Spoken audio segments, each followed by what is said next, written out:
Training camp is officially upon us with the Seahawks reporting to the VMAC today. What are some offensive storylines that fans should be watching closely as the Seahawks begin preparation for the 2022 season? Rob Rang and I are going to be breaking it all down on our latest edition of Locked On Seahawks. You are Locked On Seahawks, your daily Seattle Seahawks podcast. Part of the Locked On Podcast Network, your team every day.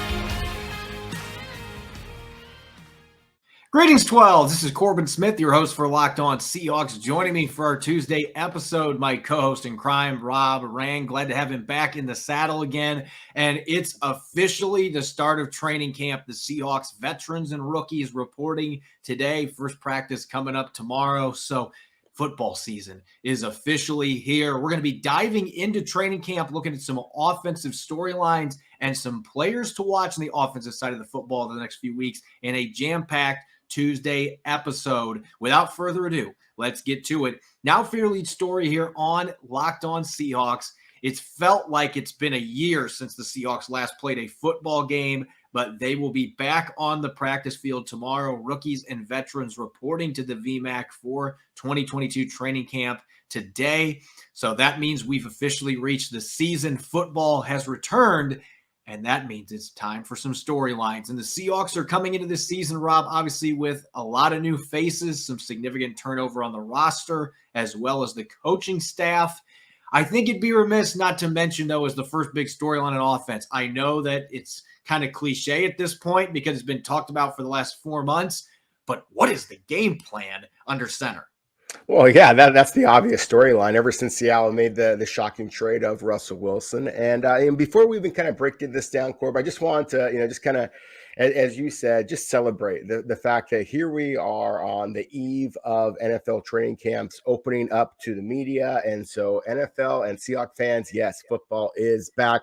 There's only a couple of days on the calendar that are more exciting for me personally. Christmas, of course, my wife's birthday, anniversary, the NFL draft, and then the opening of NFL training camp. All 32 NFL teams, of course, are going to be opening up training camp today, Tuesday, July 26th. So it is going to be fascinating. And there may not be a more fascinating story in all of the NFL, Corbin, than what the Seahawks plan to do at the quarterback position. Obviously, acquiring Drew Lock in the trade of Russell Wilson to Denver. You have Geno Smith on the roster, as well as Jacob Eason as well.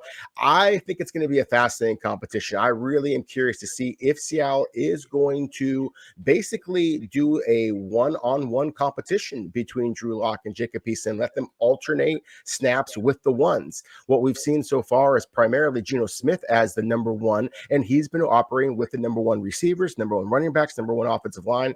Drew Lock operating with the number twos. Does Seattle alternate that? I think that's something that we have to consider here, especially considering that there's only 3 preseason games rather than 4. So who does win that quarterback battle? We've talked about this before, Corbin. We both have kind of our votes out there. This obviously is the biggest storyline in Seattle's training camp. Yeah, and I know that a lot of analysts are looking at this quarterback situation with a big frown. Pretty much all the rankings coming out, Geno Smith, Drew Lock at the bottom of the list as tier 4 or tier 5 quarterbacks on the Athletics rankings that came out a few days ago. There's been others as well. And so the Seahawks have been panned for their quarterback group. And one of these guys is going to be trying to step up. And really, it gives you a lens into the future maybe too, because if Drew Lock ends up being the guy, again, he's only 25, maybe he can play his way into being your long-term answer at quarterback. I don't know that Geno Smith has a door to become that guy, being a significantly older quarterback. But both these guys have a ton at stake. And probably going to be touching on that more a little bit later. But certainly you've got 2 guys that are in a prime position to be starting quarterbacks for a second time after failing with their initial teams, washing out second-round picks. There's a lot of similarities, obviously some different skill sets as well, but this is the cloud that's hanging over the Seahawks right now. The second biggest cloud is DK Metcalf going to get paid? And obviously it doesn't matter who's under center. That's going to be the prime target along with Tyler Lockett. You're hoping that you have him on the field when training camp starts tomorrow. Coming back from foot surgery, from what I've been told, he's pretty much healed and should be ready to go. It's just going to be a question, is he actually going to be out there practicing? Is there going to be a hold in? Is he going to hold out if there's not a contract? So that is a significant variable here in the early stages of training camp. Oh, no question. And obviously, as we talked about in our very first point, Seattle has a new quarterback. And so the wide receiver and DK Metcalf needs to be on the field just to develop that rapport with that new quarterback. And then just all the salary cap ramifications of whatever that new deal might be. Expected to be something very similar to the one that A.J. Brown, DK Metcalf's former teammate at Ole Miss, received from the Philadelphia Eagles. 4 years, $100 million roughly, with about half of that, a little bit more than that, guaranteed. And so obviously that is going to be big. And as you mentioned, what kind of tactic is DK Metcalf and his representatives going to take in their negotiations with Seattle? It has been Seattle's kind of MO in the past to extend these contract negotiations a little bit into training camp. In the last couple of years, we've seen Bobby Wagner and Jamal Adams do that hold in, as you said. When they arrive, they're there, they're participating in the meetings, but they're just not actually physically being active. And again, I think that's important. We know that DK Metcalf is an unbelievable athlete. No one has those types of concerns, but it is critical that he develops that rapport with whoever the quarterback is. So I think that this is very, very intelligently well placed as the number 2 cloud, as you said. It's kind of hovering over Seattle right now. And, it's funny that we said cloud here, because our number 3 point, who will emerge as the complementary third weapon in the passing game, frankly, it's cloud coverage that is kind of forcing Seattle to have to kind of look elsewhere besides DK Metcalf and Tyler Lockett. Obviously, Noah Fant was, big addition in that Drew Lock trade, or in Russell Wilson trade, of course. And then the D. Eskridge, the selection a year ago, what is he going to be able to provide? That, I think, is another significant topic that Seattle has to get addressed on offense this year. Well, that's really been a big issue for the last couple seasons running. As you mentioned, the cloud coverage, taking away the deep ball and not having those third and fourth options that could consistently get open for Russell Wilson, or Russell Wilson not getting the football to them, whether that's a receiver, a tight end. I think Noah Fant, D. Eskridge, obviously those are going to be the immediate names that come to mind as that number 3 receiver, but Freddie Swain might have something to say about that, or Colby Parkinson, or one of the incoming rookie receivers, such as Bo Melton. They've got plenty of depth at both positions. There's plenty of receiving talent. It's just going to boil down to who is going to be that third receiver that really emerges as a trusted target for Drew Lock or Geno Smith. And so that's going to be a top storyline that we're going to be watching throughout training camp. And going to the line, obviously, it doesn't matter who your receivers are if you can't get the football to them because you're under duress constantly. And that is a big talking point for the Seahawks team. How is this new look offensive line going to gel? You could have as many as 3 new starters. In fact, it's looking very likely you're going to have 3 new starters in the line, both your tackles. Maybe Jake Curhan ends up winning the right tackle job, and then you'll have 2 new starters, so to speak. But he still only got 5 starts under his belt. Things are looking up for Abraham Lucas to potentially be a day 1 starter at right tackle. Charles Cross already has the left tackle job cemented in for him. And then you're going to have Austin Blythe at center. So, yeah, you got a lot of new pieces, a lot of youth on this offensive line. It's really going to boil down to how quickly this group gels, especially those tackles. How do they get acclimated to this pro-style offense?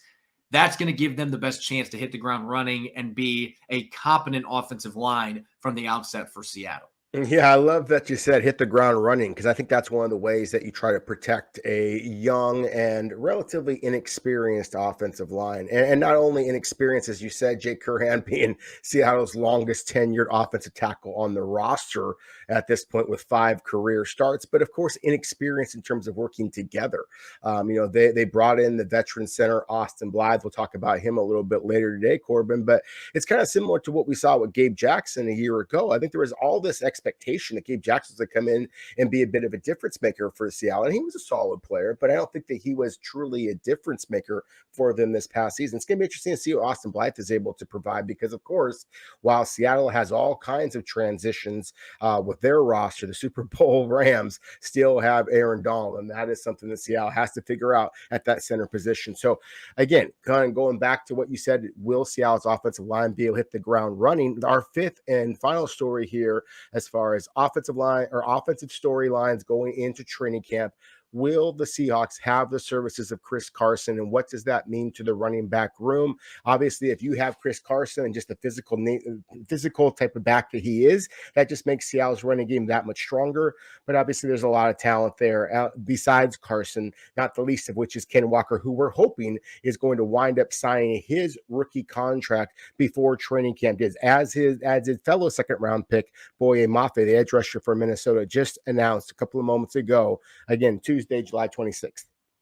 Yeah, that's going to be another storyline in itself. Can you get all your rookies signed? I can't remember the last time the Seahawks have had to worry about that, because typically you have all your draft picks signed. But I would expect that Ken Walker III is going to sign the dotted line before the first training camp practice comes tomorrow. As for Chris Carson, that's really anyone's guess. We heard from Chris here on the show a few weeks back, and he still seemed optimistic about his chances of being able to play. Pete Carroll has not echoed those sentiments with his comments that he has made publicly coming off neck surgery. So we'll see if Carson's there. If not, the Seahawks still really have pretty good depth and talent at the running back position, but having him there would make that group that much better with the two-time 1,000-yard rusher. We're going to continue our 90-man countdown into the top 15 coming up next, 15 through 11. A lot of valuable veterans, a few newcomers on this list as well. We're going to get to that here in a moment. If you're living paycheck to paycheck or struggling to make ends meet, it can be really stressful when unexpected expenses come up. Now Dave can help you get out of a pinch when you really need it. Dave is the banking app that can help you get up to $500 instantly with extra cash. That's more money to fill your tank, buy a wedding gift, or catch up on bills. You can finally tackle those expenses that have been stressing you out without any hangups. There's no interest and no credit check needed. Millions of people have already downloaded the Dave app to get the financial relief they need with extra cash. Download the Dave app from the App Store right now. That's DAVE. Sign up for an extra cash account or get up to $500 instantly. For terms and conditions, go to dave.com/legal. Instant transfer fees apply. Banking provided by Evolve, member FDIC. You're listening to the Locked On Seahawks podcast, Tuesday edition. It's officially report day for the Seahawks. I'm your host, Corbin Smith. Joining me as always, my co-host in crime, Rob Rang. Thanks for making Locked On Seahawks your first listen 5 days a week. We greatly appreciate it. We're getting to the bottom of our 90-man countdown, the top 15 players on the Seahawks roster heading into training camp. Numbers 15 through 11 on tap today. And we're going to start on the offensive line, a player that you actually just mentioned here in the first segment. His addition coming to the Seahawks last year in exchange for a fifth-round pick from the Raiders. Gabe Jackson was expected to be that difference maker that really changed things for this offensive line. They were trying to appease Russell Wilson in the process after he complained about getting hit too much. And Gabe Jackson, for the most part, in that regard, was pretty solid. He did give up a career high in pressures, so that's not what the Seahawks were hoping for. But didn't give up very many sacks, didn't give up very many quarterback hits last year, and it seemed like he found his groove a little bit late in the season. I don't know that we ever saw the best that Gabe Jackson has to offer during the 2021 season, but late in the year, he was a key cog in the run game getting hot. His pass protection numbers improved in the second half of the season, really early on. You have to wonder how much of it was just gelling with a new line and the communication aspect, changing centers. There were a lot of things going on in the trenches that negatively impacted players. And Jackson was one of them that really turned things around in the second half. So maybe that is a good omen heading into this season. His second year with the team. He's worked with Andy Dickerson now, who's the new offensive line coach. So maybe Jackson is set up for much greater success in year two. But certainly last year, while it was good, didn't really live up to expectations. Yeah, I think that's fair, Corbin. I think that Gabe Jackson was solid, but he was billed by some to be a spectacular addition. And as a former Pro Bowler, as a former early pick, out of the SEC, those things were expected. At the same time, I think that it's, we talked about how the struggles with communication between the then center at that time, Kyle Fuller, and the left tackle, Dwayne Brown. We saw that kind of show up on tape at times. We talked about that during the season. Of course, with Gabe Jackson, he's playing right next to that center who doesn't have much experience. So I think that the early season struggles by Gabe Jackson were a little bit to be expected because he was making that transition, and it is encouraging that his play got better down the stretch. I think that having a more traditional kind of pocket style quarterback, whether it be Drew Lock or Geno Smith or Jacob Eason for that matter, is certainly going to help Gabe Jackson as well, because you think about the quarterbacks that he protected for during his college and NFL careers, those are been those kind of traditional pocket passers. So I think Gabe Jackson is a big part of Seattle's offensive line, and why that could be a strength for this club. But we talked about this before also. The depth that Seattle has in the interior offensive line, I also think that it makes Gabe Jackson a little bit of a kind of a luxury item that Seattle might be able to kind of talk to some other clubs about as well. So again, I think a really important foundational piece of Seattle's offensive line, but also because he's the veteran on a relatively young team going through some changes, then he also could be something that you could trade away if you needed to also. Speaking of foundational pieces, that's been Chris Carson in the backfield since coming into the NFL as a 7th-round pick in 2017. Now, obviously, his rookie year missed most of the season with a fractured ankle, but then the next 2 years, back-to-back 1,000-yard campaigns. He was productive in 2020, but had under 700 rushing yards, did miss a few games with injuries, and then last year, only 4 games played before a neck injury ended up landing him on injured reserve, and eventually he underwent surgery, which is why we are in the position that we are in now, Rob, where the Seahawks and Carson don't know whether he is going to be available this upcoming season or able to play football again, quite frankly. Coming off a neck surgery, playing the running back position where you are getting battered every single play, especially with his running style. He's such a tenacious battering ram between the tackles. He loves lowering his shoulder, lowering the boom. A player like that is going to take a lot of punishment to the neck area. And so that is a major concern heading into training camp. Now, if there's a guy that can pull this off and come back and be able to play again, don't ever doubt Chris Carson with what he's overcome to become a 1,000-yard rusher in the NFL. But at the same time, it still feels like it's going to be extremely challenging for him to even get clearance. We just don't know yet. That is something we should have an idea here in the next day or two, whether he's going to get a shot to play or whether the career that he's built is unfortunately over due to injury. Yeah, I think that realistically, I think that most of us are kind of expecting that Chris Carson is going to, be basically on the PUP list, physically unable to perform list to start this training camp. But we're all kind of crossing our fingers, hoping that number 32 gets that opportunity, because, I kind of tongue in cheek said it all year long a year ago, Corbin, when everybody was talking about let Russ cook. And I was saying that, Chris Carson is the guy that kind of sets the table. And we kind of talked about that. Of course, you and I both being running back aficionados, just Carson's physicality just brings a different element to Seattle's team. So yeah, it is one of the absolute biggest storylines, not only from a football perspective, from a human interest perspective, because this is a young man who has overcome some challenges and has become an absolute NFL star. And he's still a very young player who could be a centerpiece for the Seahawks. So yes, Chris Carson is going to be a fascinating storyline to focus in on as we move throughout training camp. And moving forward, another young player that I think makes a lot of sense for Seahawks fans to be focusing on, because we're talking about the guys now, Corbin, that are, can add wins to your roster, and that being Poona Ford, the defensive tackle. We talked about some of the questions about his fit in that 3-4 scheme, but his size with his long arms and quick twitch, he can be a difference maker. And so I think that Poona Ford might just be the most important of all of the defensive linemen, even though he is the guy that kind of oddly is built the worst for Seattle's scheme.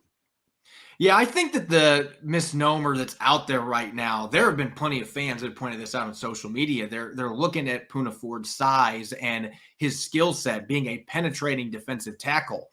And I think that the misnomer out there is 3-4 is probably not going to be a good fit for him. But the thing is, you go back and you watch the film, Poona Ford is a very good two-gapper. He is not just a gap splitter. He can do both at a very high level. He's played head up as a nose tackle. He's been able to play in the B gap as a 3-tech. He's done all these different things. And so I don't think the Seahawks are going to have any issues moving him around the line. I think he's still going to get a few snaps occasionally playing on the nose, just because his quickness creates so many problems for centers.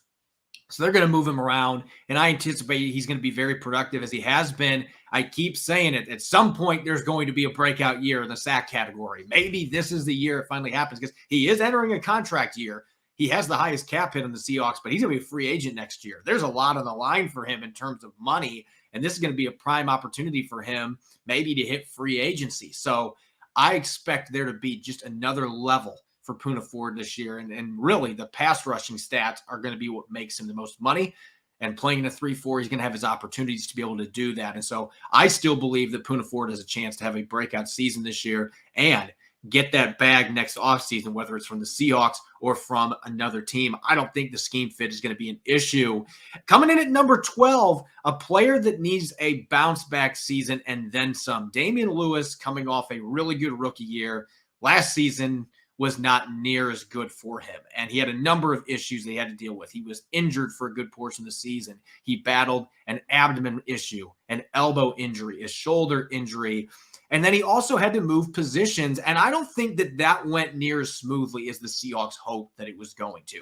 And it really proves that just because you can play right guard at a high level doesn't mean that you are just going to immediately play left guard at a high level. And I think that that did impact Damian Lewis's play some because he had played right guard exclusively in college and in his first year in the NFL, makes this switch over to the left side and just didn't seem like he was the same punishing presence in the run game. He did improve his penalties significantly, so that's a good thing. And I thought in pass protection, he was up and down. Injuries probably impacted him more there than it did in the run game. But he had a very uneven season, missed a handful of games. They really need him in year 3 to rediscover his rookie form, coupled with not having as many penalties. If you can do that, this kid still has a ceiling to be a Pro Bowl caliber guard. We just unfortunately didn't see that last year due to numerous factors. He has that ceiling. He has that mentality, Corbin. I mean, that's one of the things that, Ed Orgeron, his former coach at LSU, he kind of talked with Pete Carroll in the pre-draft process about that. Carroll talked about that many, many times. And you've seen that. You touched upon the different list of injuries that Damian Lewis had to go through a season ago. And so he showed a great deal of toughness and just kind of overcoming as much as that he was able to overcome, as well as that positional switch. And that is a difficult one. I understand why Seattle did it. Damian Lewis is athletic. When you had Russell Wilson as a right arm quarterback, I mean, Seahawks fans listening and watching can probably close their eyes and just remember how many times that Russell Wilson would drop back and do his little spin. And the left guard and left tackle are the blockers who are primarily in charge of blocking the guys that Russell Wilson is trying to spin away from. That's an awful lot of pressure to put on a second-year NFL player making that positional switch. And so I do think that we are going to see, similar to Gabe Jackson in year 2, I think you're going to see a better play from Damian Lewis in year 2 of this positional switch for him. I think that the interior of the offensive line is going to be a surprising strength for the Seahawks, and why they will be relying as much as I expect them to do on the running game. As far as surprising strengths go, I talked about it for most of the episode on Monday. Seattle's pass rush, a big reason for the optimism, at least from my front, looking at this pass rush going into the season, is the newcomer Uchenna Nwosu coming over from the Chargers. His first season as a starter a year ago, 5 sacks, 40 pressures, put up some pretty good numbers playing across from Joey Bosa, and he's a natural in the 3-4. He's already played in this defense. As he told reporters after signing his contract, the big reason why he was interested in Seattle is because of the scheme fit. That was one of his big selling points. He wanted to play in this 3-4 with Clint Hurt as the coordinator, some Vic Fangio principles. That was really enticing to him, and just having a different scenery in Seattle than he's known in Southern California. So those were 2 of his biggest reasons for making this move. And Nwosu at 250 pounds really packs a punch. This guy plays a physical brand of football. He's got the explosiveness to fly off the edge and win as a speed rusher too. It feels like he's just coming into his own. Didn't have a lot of opportunities to rush the passer his first few years in the league. And then last year, you started to get a glimpse of what he's capable of. Now, his pressure percentage, according to Pro Football Focus, was under 10%. You'd like to see him bump that up to 11 or 12%. And maybe in this defense, with the other personnel the Seahawks have put around him, he'll have that opportunity to do that. But there's a lot to like with this kid because he can win with bull rushes. He can win with finesse. He's got some well-refined counter moves. He's got a motor. He's going to be going balls to the wall every single play. And so there's a lot to like about this kid. He's got some coverage ability as well. Just really a great scheme fit. And if you're the Seahawks, you're hoping this 2-year contract that you ended up paying this kid, he's only 25, that the real breakout season is coming from him this year in his first year in Seattle.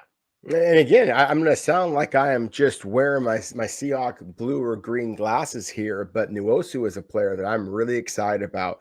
They say in boxing that contrasting styles make for great fights, and the physicality that you talked about with Nwosu is just such a great contract to the speed, explosiveness, linear quickness that is Darrell Taylor and Boye Mafe.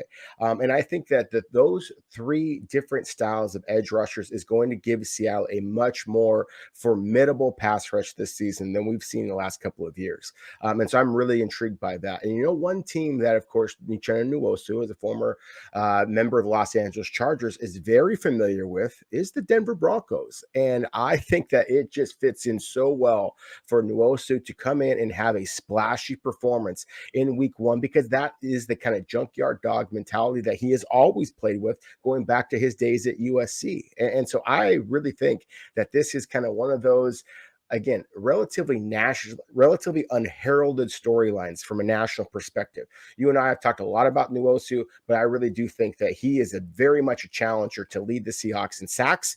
And I think that Mafe and Darrell Taylor also are guys that have that 8 to 10 plus sack kind of potential. You put all of that up, and Seattle has an ability to jump dramatically up the sack numbers this upcoming season. And obviously that would result in some victories as well. You heard it here first, folks. Uchenna Nwosu is going to have a big game sacking Russell Wilson once or twice against the Denver Broncos. Rob didn't say that word for word, but expect Nwosu to be hungry playing a former AFC West foe, and the stakes are going to be pretty high in that season opener, given the fact Russell Wilson is going to be playing back in his former stomping grounds at Lumen Field. All right, Rob, we've got training camp set to start tomorrow. Seahawks rookies and veterans reporting today. You mentioned there's a few other dates that stand out more to you. This is truly one of my favorite days when NFL players come back for the start of training camp, because we've had this long doldrum 6 weeks where there hasn't been anything going on, and now we get the chance to finally see the players back on the field. And you know that games are going to be here in the next month. You're going to have your preseason games, but I'm talking the real games. They're getting closer, and so certainly this is a huge stepping stone on the calendar for NFL fans. Keeping that in mind, what we're going to be doing these next couple of days, we're going to be breaking down the players that have the most pressure to perform coming into training camp. And with this being an offensive-centric episode, going to dish it to you first, Rob. Who do you think has the most pressure on their shoulders to have a strong training camp for the Seattle Seahawks on the offensive side of the football? Oh, that's some low-hanging fruit there, buddy. I mean, I think you have to start off with Drew Lock. I mean, obviously, you trade away the franchise quarterback in Russell Wilson, and fair or not, Drew Lock is the quarterback that you got in return for him. Now, of course, all those draft picks, all the other players that Seattle acquired are important as well, but I think that there is a lot of pressure on Drew Lock, much more so than Geno Smith, interestingly enough, to really be able to play up to expectations. And if he does not win the job outright, then I think that there, again, is going to be that national kind of mentality that, oh, he is a bust. And Seattle, really screwed up this draft or this trade. So I think that there is no player, perhaps nobody in Seattle, not from the coaches, not from the general manager, not anybody, that has more pressure on him entering the 2022 NFL season, in my opinion, than Drew Lock. Playing the quarterback position is going to add immediate pressure. And obviously, when you're replacing the best quarterback in franchise history, potentially, that just makes it that much tougher. So, yeah, Locke and Smith both have a lot on their plate. But I would agree with you. Locke, given his circumstances, probably has the most pressure. Among the players that is going to be catching passes from either Drew Lock or Geno Smith, I think D. Eskridge has a tremendous amount of pressure on him this year.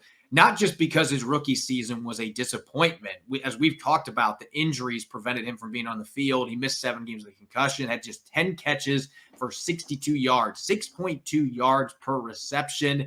And it felt like Shane Waldron really didn't know how to get him involved. He was too predictable with the jet sweeps, not getting him involved in the screen game, not taking advantage of his speed as a deep threat. He just didn't get involved anywhere close to how the Seahawks anticipated that he would be as a rookie. All those physical tools are there.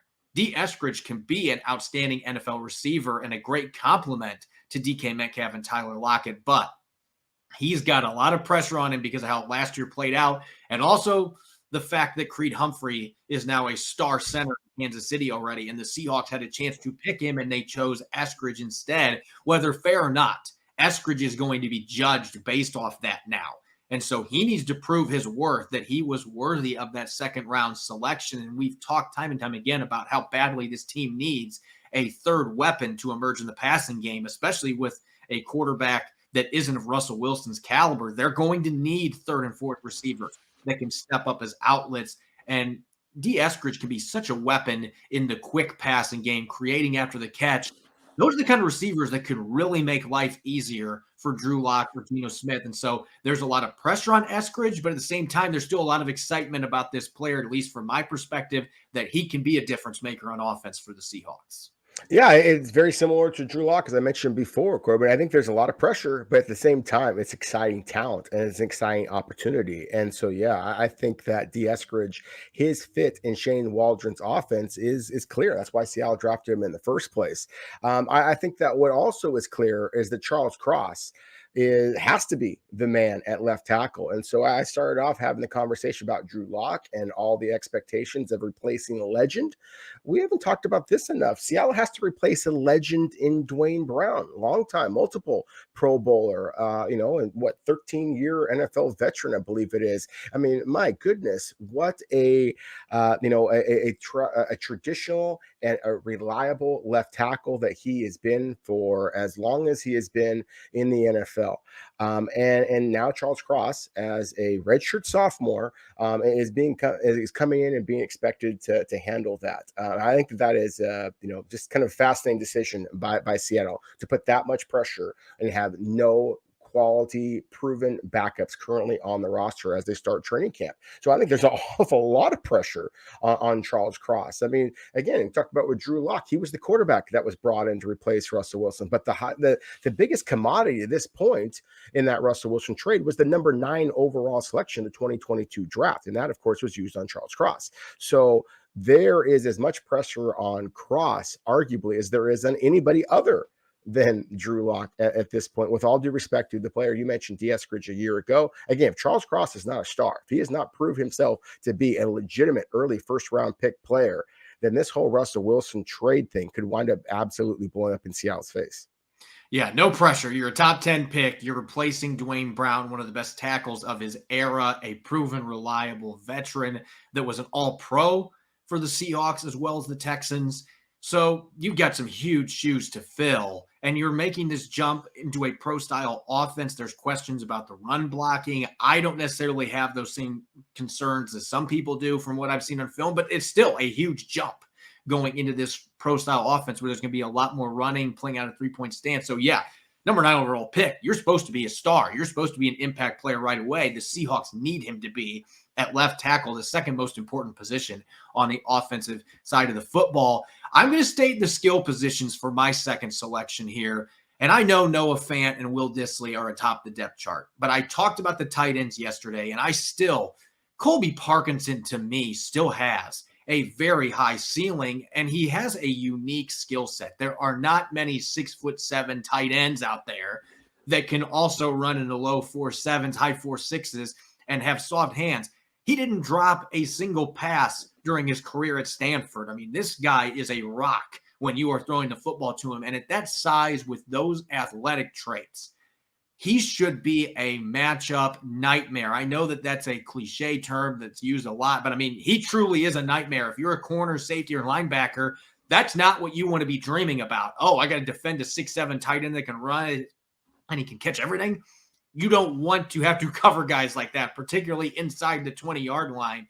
And we've seen the flashes when he's been healthy, but then the foot injuries have ended up costing him substantially. His development's been hindered by that.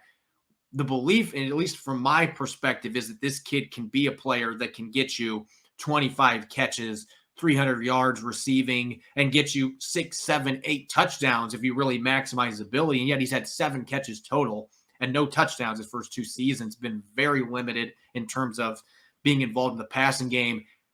That needs to change. He had a really good start to training camp last year, got hurt. Can he build off of that and then stay healthy throughout camp? To me, there's some pressure on Parkinson going to year 3. This is your chance to prove you can be an asset for this offense. And if you get hurt again, or you really struggle this time around, you might be looking towards the end of the line with your career in Seattle. So there's a lot at stake for him. Yeah, no question about it. Same thing you could argue with Noah Fant or Will Dissly, considering the money that they've been allocated. So I think there's a lot of pressure at that tight end position. And yes, on Parkinson, considering the struggles with durability, especially, I think that it's critical that he takes that next step.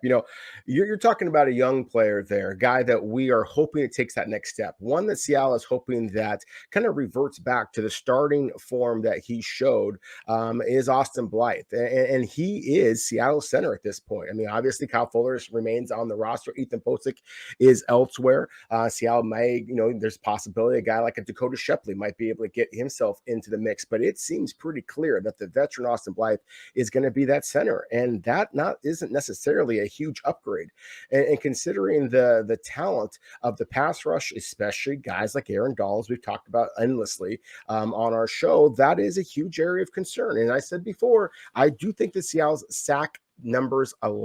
sacks allowed this season is going to improve because it is just so difficult blocking for a guy like Russell Wilson.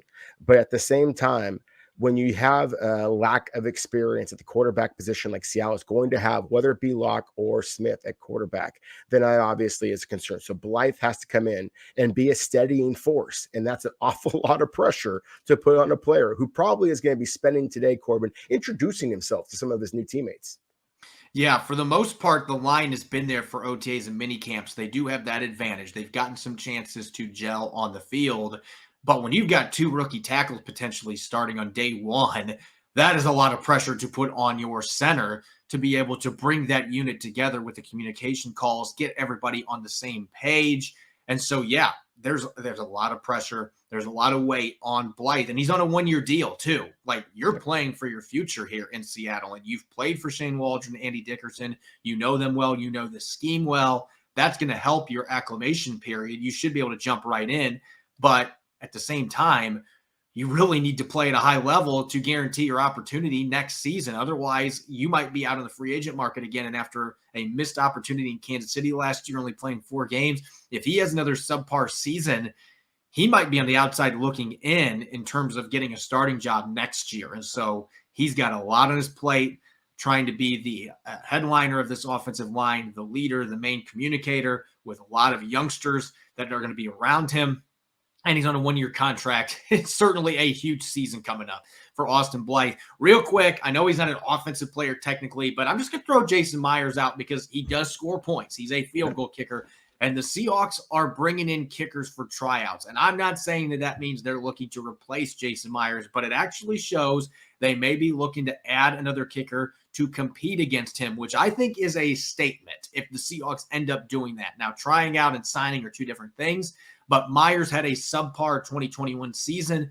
So I feel like he needs to have a really good training camp to get the confidence back up from his teammates and the organization. Otherwise, they might start considering going other directions because this is going to be a team that if they win games, they're going to be close calls, and kickers have a lot of bearing on that. So you want stability, you want consistency there. And Myers has not been consistent in his 3 seasons as the place kicker for the Seahawks. They're hoping they get 2020 Jason Myers and not 2019 and 2021 Myers.